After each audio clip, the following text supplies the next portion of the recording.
Assalamualaikum warahmatullahi wabarakatuh. Perkenalkan, saya Yosi Setiaji, mengajar di SMK Negeri 2 Kudus, Provinsi Jawa Tengah, sekaligus sebagai mahasiswa PPG dalam jabatan kategori 2 LPTK Universitas Widya Dharma Klaten dengan nomor daftar ujian 2020002865540. Pada hari Selasa, 13 Desember 2022, saya akan melaksanakan uji kinerja praktek pembelajaran pada kelas 11 TKJ 1 dengan materi Sistem Hukum dan Peradilan di Indonesia menggunakan model pembelajaran Project Based Learning. Berikut adalah kartu ujian saya. Sekian, wassalamualaikum warahmatullahi wabarakatuh.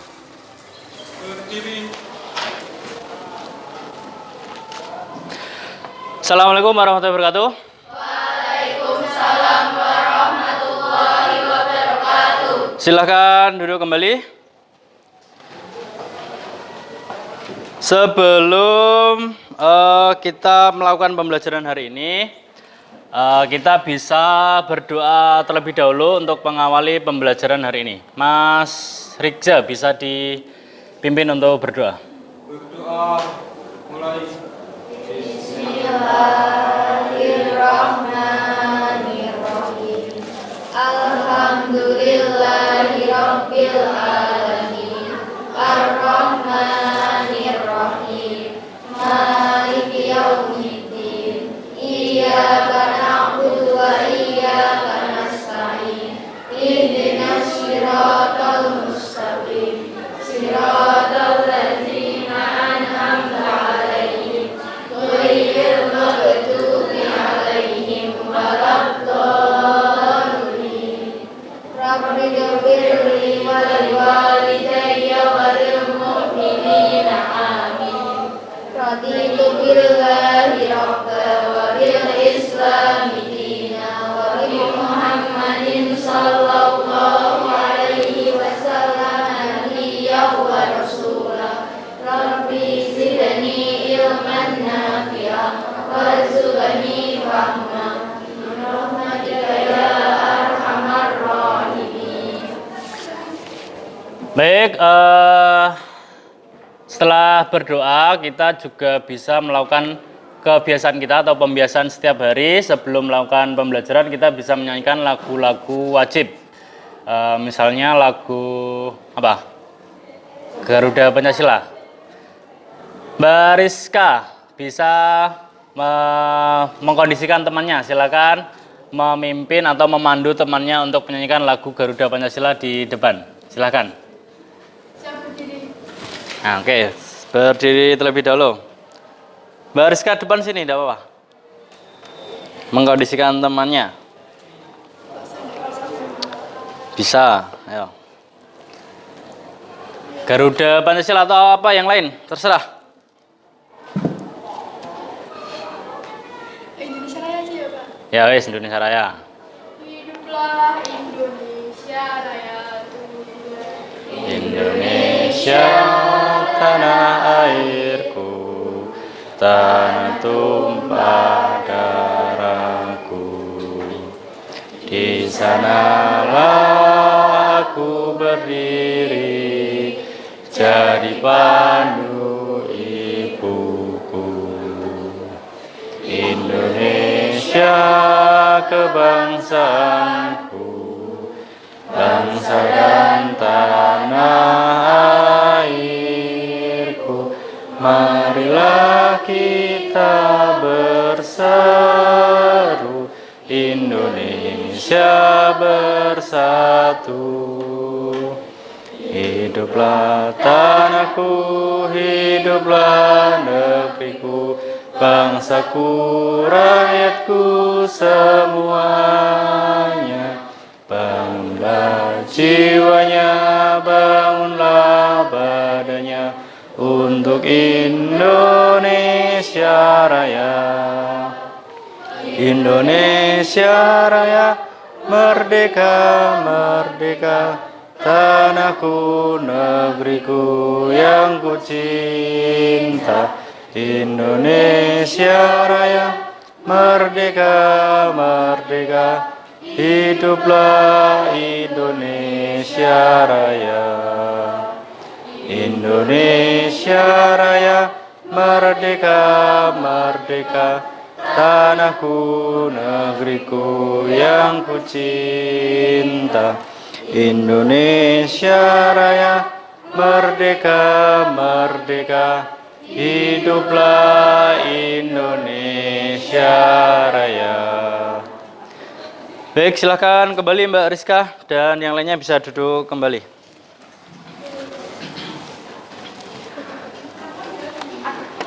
Baik, sebelum kita melakukan pembelajaran, saya absen terlebih dahulu.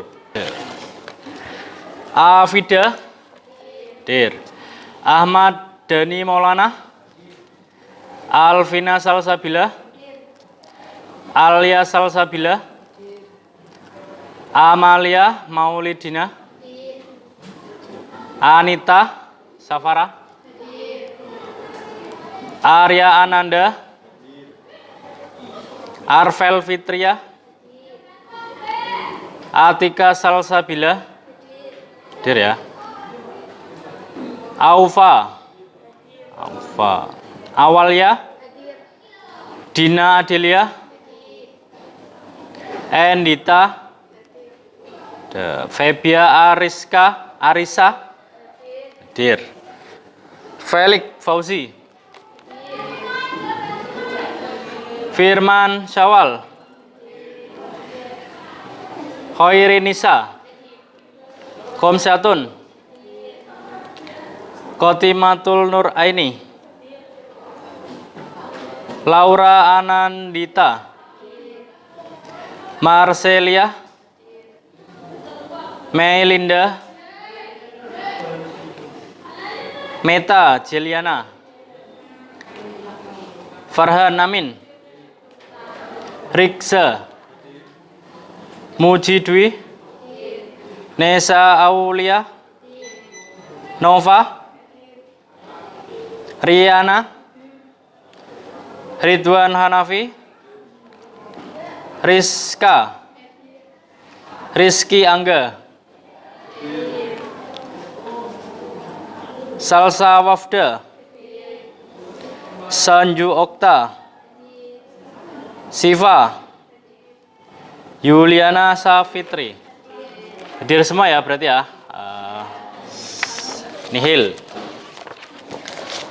Oke, baik, kita mulai pembelajaran hari ini. Bisa kalian buka di halaman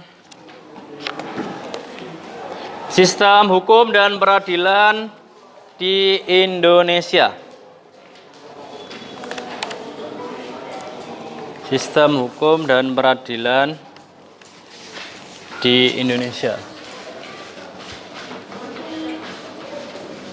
Proyektornya mati ya?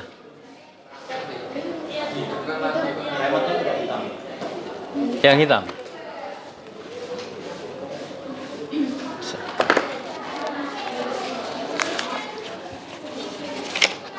Di halaman 76.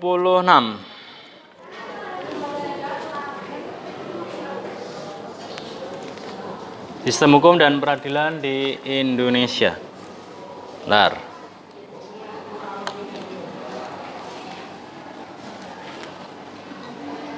Oke, sambil menunggu.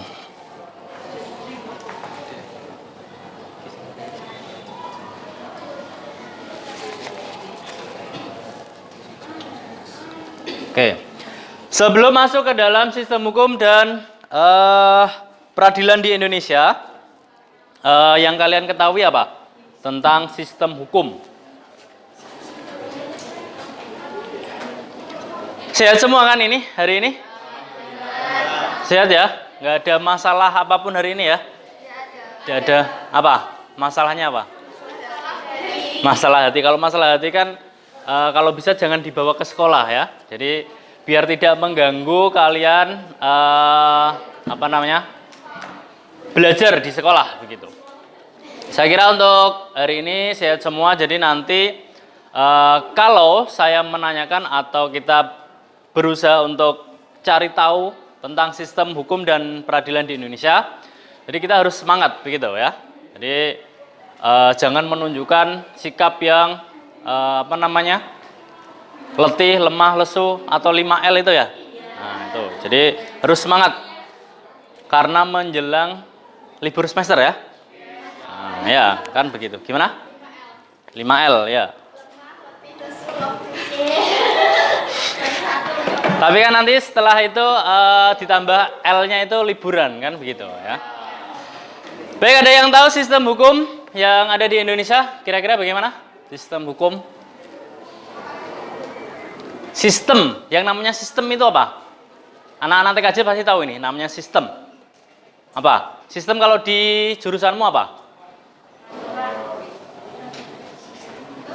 Rangkaian dari beberapa komponen begitu. Ya, itu kan namanya sistem. Misalnya apa? Kalau di jurusanmu itu tentang apa? Sistem komputer ya. Sistem komputer itu kan terbagi dari part-part ya. Part 1, 2, 3 dan seterusnya. Nah, kemudian kalau sistem hukum, kira-kira bagaimana? Gabungan dari beberapa aturan-aturan yang ada di Indonesia tentunya ya kan? Jadi menjadi sistem hukum begitu. Oke, kita lanjut. Kita masuk ke dalam pengertian hukum. Nah ini. Hukum merupakan suatu sistem norma dan aturan untuk mengatur perilaku manusia. Coba bayangkan kalau manusia itu tidak diatur. Kira-kira bagaimana? Seenaknya sendiri, ya. Semena-mena, sewenang-wenang, ya kan? Bahkan sudah ada hukum yang jelas, namanya manusia, ya kan? Nafsunya kan pasti besar. Jadi, pejabat-pejabat itu yang mempunyai gaji yang besar, yang mempunyai jabatan yang katakanlah strategis, tetapi dia masih saja ingin dan ingin lagi untuk mendapatkan uang yang lebih banyak lagi, kan begitu. Nah itu namanya nafsu. Kalau manusia itu tidak diatur, diatur pun masih seperti itu, apalagi kalau tidak diatur, ya kan? Pasti nanti akan gimana kira-kira? Kira-kira bagaimana? Kalau tidak ada aturan di dalam kehidupan kita, kehidupan manusia itu. Banyak tindakan kriminal, terus apalagi? Tidak merusak fasilitas atau tidak merasa memiliki fasilitas umum begitu ya. Kalau di bahasa Jawanya istilahnya handar beni. Handar beni tahu? Apa ya? Handar beni itu ikut memiliki, jadi bisa merawat begitu.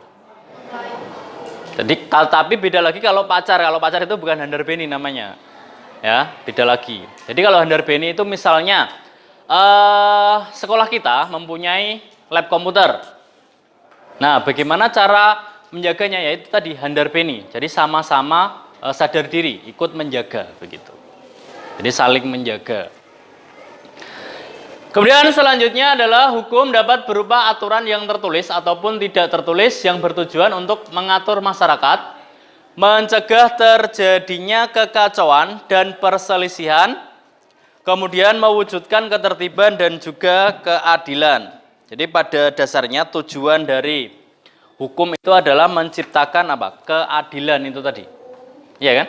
Menciptakan keadilan. Sampai sini adakah yang ingin ditanyakan? Barangkali ada pertanyaan berkaitan dengan kasus sidangnya Pak Ferdi Sambo. Barangkali ada? Belum ya? Kalau belum kita lanjut dulu. Kita masuk ke dalam pengertian hukum menurut para ahli. Mbak Koirin Nisa bisa dibaca. Yang pertama, Immanuel Kant.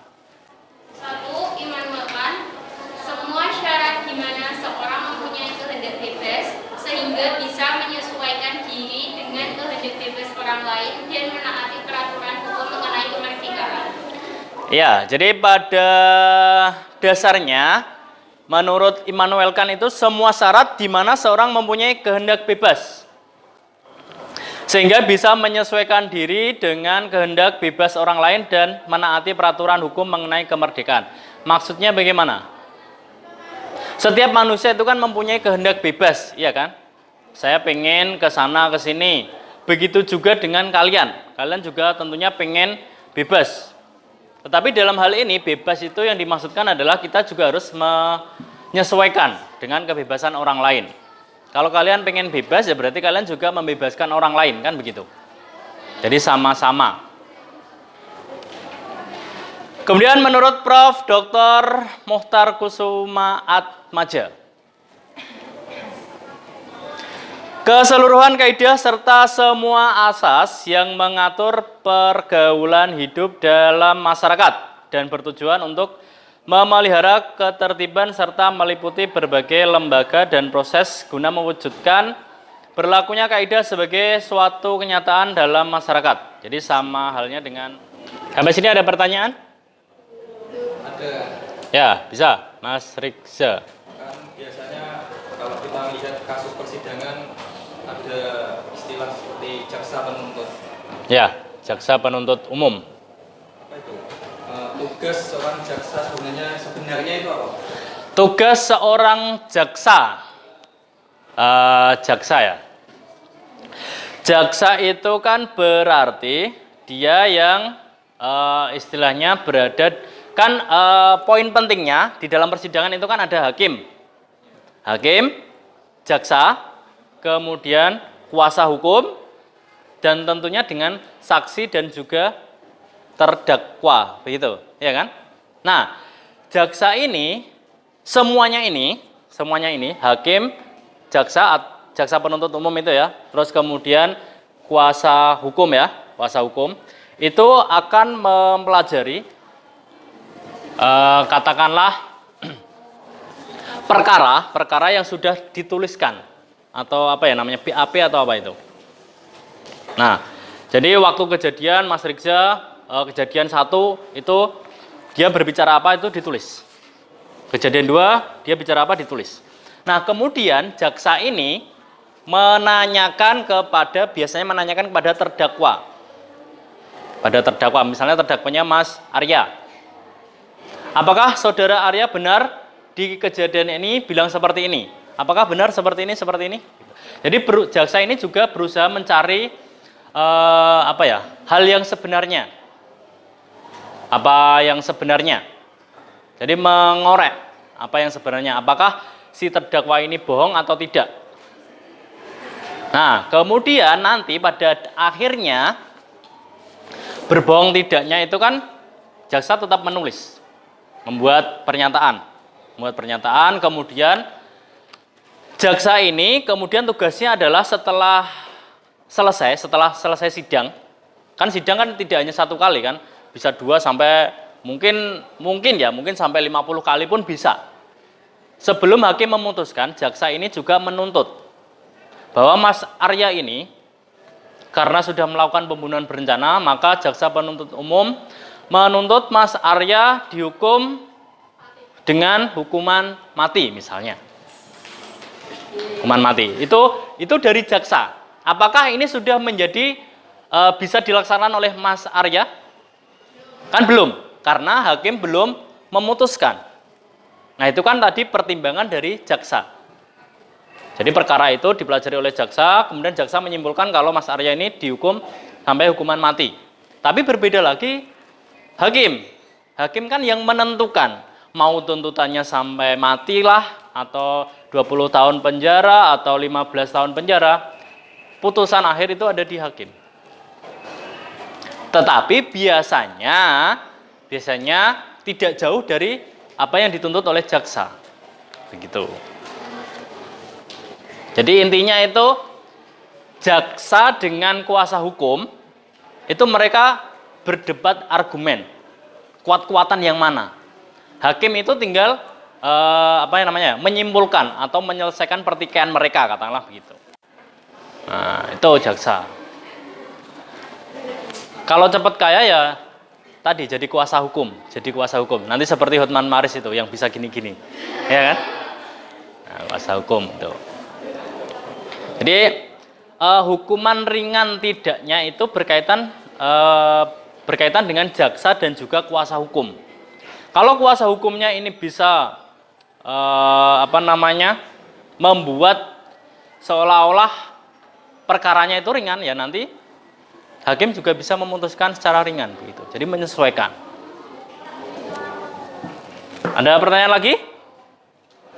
Kalau tidak ada pertanyaan, kita lanjut ini. Lembaga peradilan. Nah ini, katakanlah silsilahnya. Jadi seperti itu. Nah sebelum masuk ke dalam lembaga peradilan ini, jadi bisa kalian membuat tugas kelompok yang sudah kalian bagi kelompoknya, nanti menyesuaikan.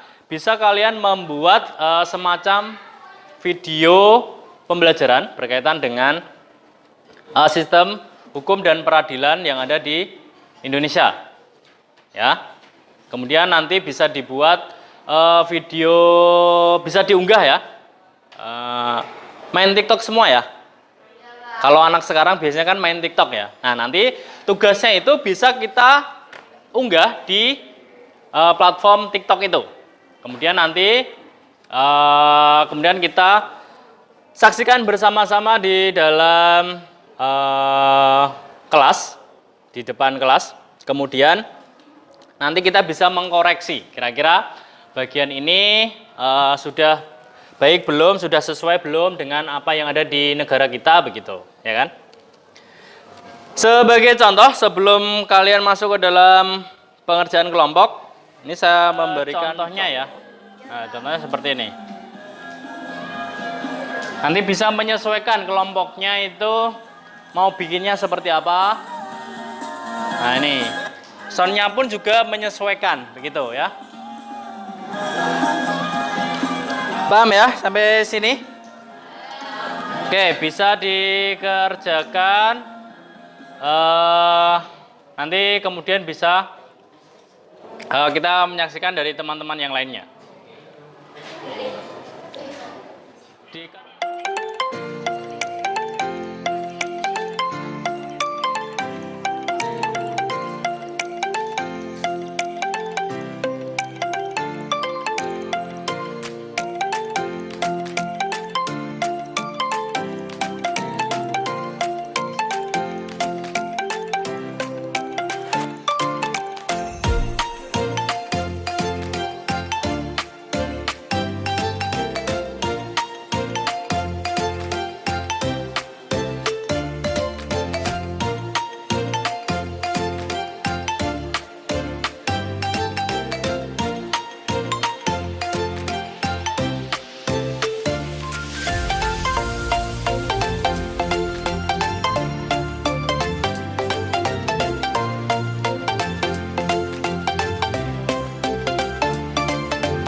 Baik, kalau yang ini kelompok berapa ini?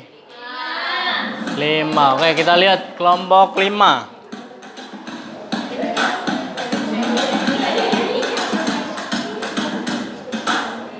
Ini sudah bisa diupload.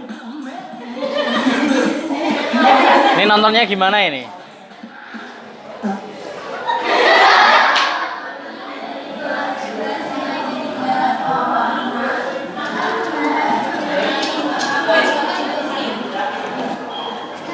Halo, saya Fatimah Ali. Mahkamah Konstitusi merupakan salah satu lembaga negara yang melakukan kekuasaan kehakiman yang merdeka untuk menyelenggarakan peradilan guna menegakkan hukum dan keadilan. Halo, saya Sanjung Kavelen Zahra. Berdasarkan pasal 24C ayat 1 dan ayat 2 Undang-Undang Dasar Negara Republik Indonesia tahun 1945, Mahkamah Konstitusi berwenang menguji undang-undang terhadap Undang-Undang Dasar Negara Republik Indonesia tahun 1945, memutuskan segala kewenangan lembaga negara kewenangannya diberikan oleh Undang-Undang Dasar. Halo, saya Rizka Aulia Putri.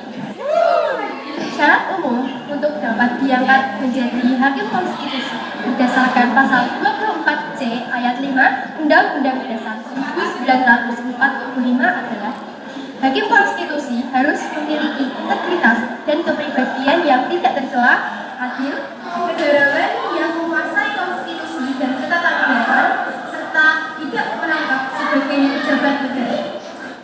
Halo, saya Alfa Syarif Baunima. Mahkamah Konstitusi terdiri dari 9 orang hakim, di antaranya yaitu 3 orang 9 kan gini ya, bukan gini ya? 3 orang oleh DPR dan 3 orang oleh Presiden. Halo, saya Marcela Iyasena. Berdasarkan segala pembentukan Mahkamah Konstitusi pada awalnya adalah untuk menjalankan judicial review. Sedangkan munculnya judicial review itu sendiri merupakan perkembangan hukum dan politik ketatanegaraan modern.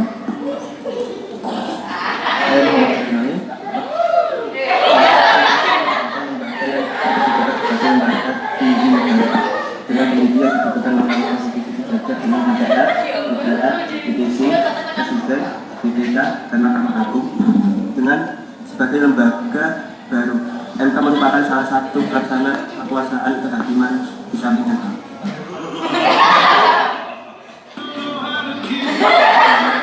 Bonusnya ini, bonusnya.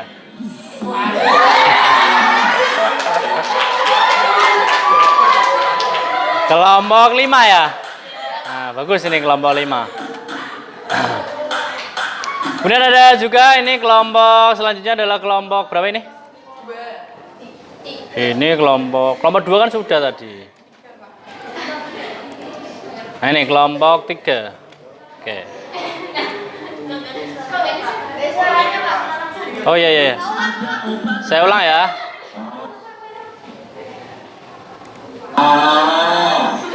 Woi. Dan sakit kepala karena kapan saja Isinya mana ini? obatnya nonton kita semua. Maaf itu bercanda, yang ini serius. Yang ini baru serius.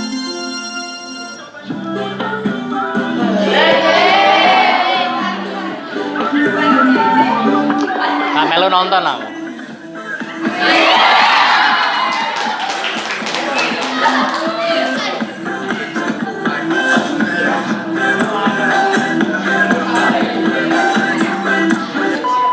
Oke, sekarang kita lanjut ke materinya.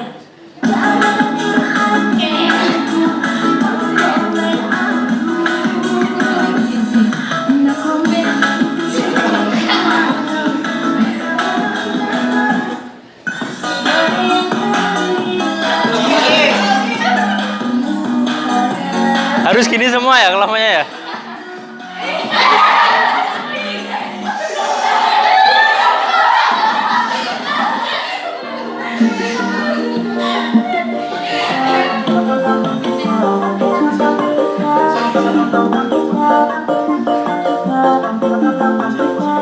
Sekian, wassalamualaikum warahmatullahi wabarakatuh.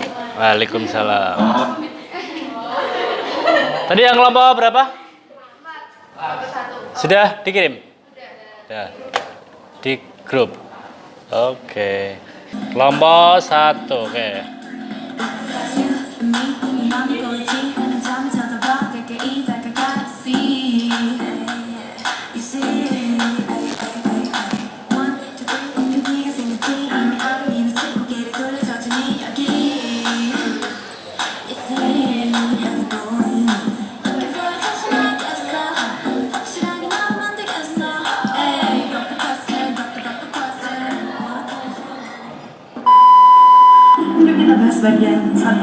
bagian 1 ada peradilan umum. Apa sih yang dimaksud dengan peradilan umum? Aku jelasin ya.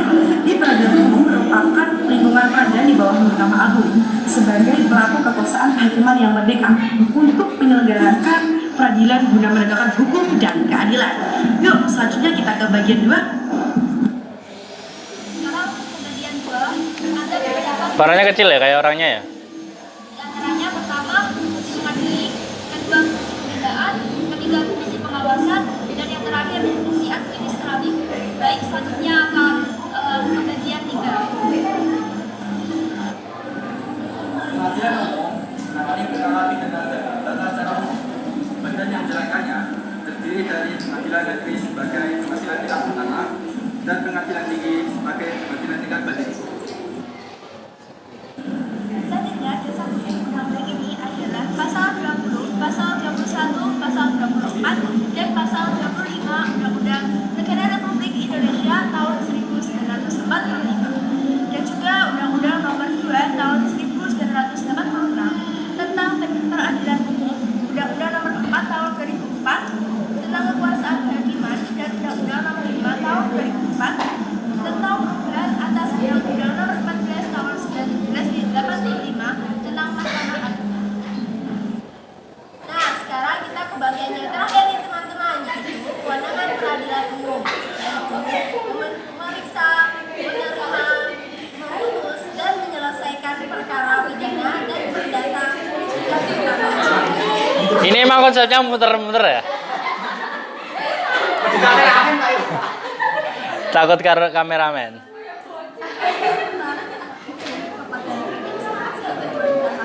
Yang termasuk dalam wilayah hukumnya.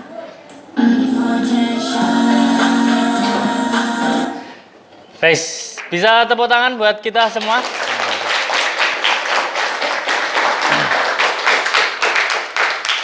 Jadi kesimpulannya itu menyenangkan ya menggunakan media-media kekinian seperti ini ya begitu. Dari pembelajaran ini ada yang bisa menyimpulkan? Mungkin dari siapa yang bisa menyimpulkan? Ya. Saya Pak. Ya. Mas Arya, silakan. Apa? Dari pembelajaran hari ini, saya mewakili teman-teman saya dapat disimpulkan hukum di Indonesia itu sudah baik, tetapi perlu ditingkatkan kembali untuk generasi yang akan datang. Ya. Terima kasih Mas Arya, bisa kita kasih tepuk tangan?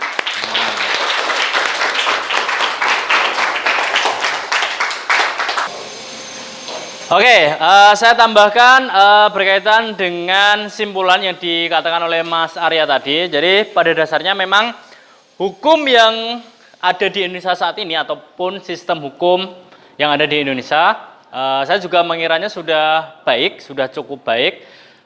Hanya sedikit ada mungkin penyuapan hakim, penyuapan jaksa dan lain sebagainya itu mungkin hanya bisa dikatakan iklan begitu, ya kan? Tetapi pada dasarnya atau semuanya overall begitu.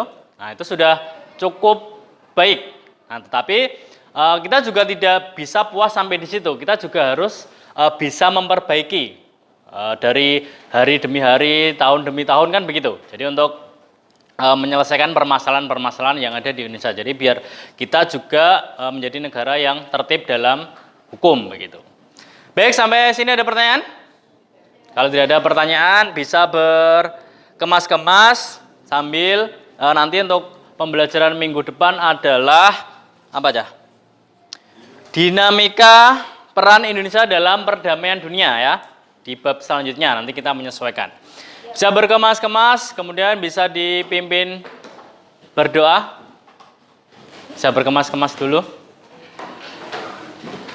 Dipimpin siapa? Yang mimpin siapa? Mbak Nisa. Nisa. Ya Mbak Nisa. Apa? Apa siapa sing biasane? Sonju. Soju apa sonju iki? Soju ya. Terserah, lagu daerahmu apa? Lagu daerah gundul-gundul pacul kan ya daerahmu toh. Bukan hanya daerah dari Jawa, tapi daerah dari Sumatera pun boleh. Nah, pusing pun boleh, tidak apa-apa. Mbak Sanju di sini hanya mewakili saja teman-temannya. Gitu. Naik. Nah. Ayo, bisa dimulai, bisa berdiri yang lainnya?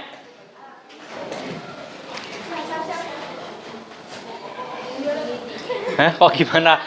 Nyanyinya lagu apa? Ya, Buse. Langsung aja, ayo. 1, 2, 3.